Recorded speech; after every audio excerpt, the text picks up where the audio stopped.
कधीच नाही चुकणार तुमचे फेवरेट टीव्ही शोज झी5 सोबत, तेही एकदम फ्री। तुला काय माहिती आहे का संसार म्हणजे? तू संसार कधी केलायस? हे संसार म्हणजे शिवधनुष्य वगैरे तुला कळलं कधी? उगाच तुझ्या कारस्थानाला सोनेरी मुलामध्ये यायचा प्रयत्न करू नकोस। तू या दोघांना घराच्या बाहेर पाठवलंस त्यांच्यात भांडणं व्हावीत, कुरबुरी व्हाव्यात, ते दोघे वेगळे व्हावेत म्हणून, आणि ते झालं नाही। त्याच्या उलट झालं, ते दोघे आणखी एकत्र आले। त्या दोघांच्यातलं नातं घट्ट झालं आणि हे तुला बघवत नाहीये। याचा तुला त्रास होतोय भुवनेश्वरी, याचा त्रास होतोय तुला, आणि तुझ्या डोळ्यात दिसतंय मला हे।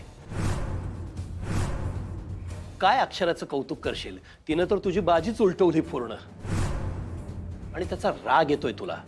तुला जो रिझल्ट हवा होता या चॅलेंज प्रकरणातनं तो काहीच मिळाला नाही म्हणून चिडलीयस तू, मान्य कर। चारोस सूर्यवंशी लाकडाचं तोंड असतं फुटून गेलो असतो, बाड करू नका। आई साहेबांनी एवढं स्वागत केलं आमचं, तुमच्या एवढ्या सगळ्या या कार्यक्रमाला सपोर्ट केला, त्या स्वतः इथं उपस्थित राहिले, ते दिसत नाही तुम्हाला? चुकून त्यांच्याकडनं मास्तरीन बाईंचं नाव घ्यायचं राहून गेलं तर तेवढंच धरून त्याचाच तमाशा करा। त्यासनी काय बोलायला नाही बघा, सांगून ठेवतो।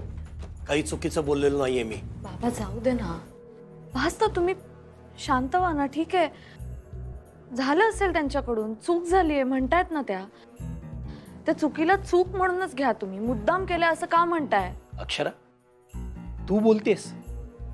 अक्षरा, तू तरी या बाईला ओळख।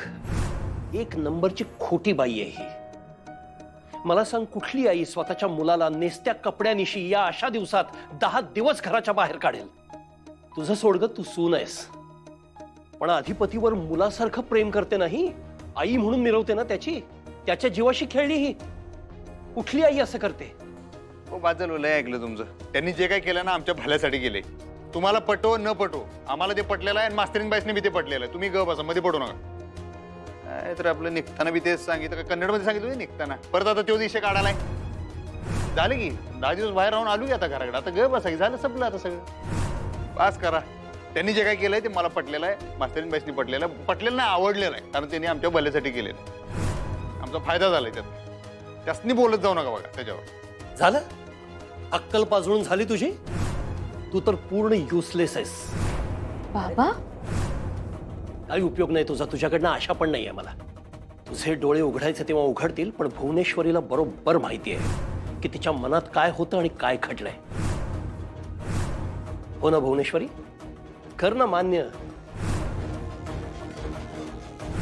तुला जे हवं होतं ते घडलेलं नाही।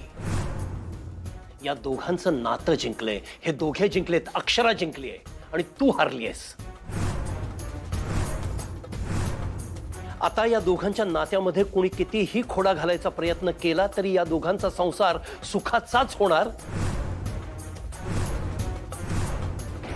कारण या दोघांना अधिपतीच्या आईचा आशीर्वाद आहे, अधिपतीच्या खऱ्या आईचा, जन्मदात्रीचा, माझ्या चारुलताचा। झी5 ॲप डाउनलोड करा आणि पहा सर्व एपिसोड्स एकदम फ्री।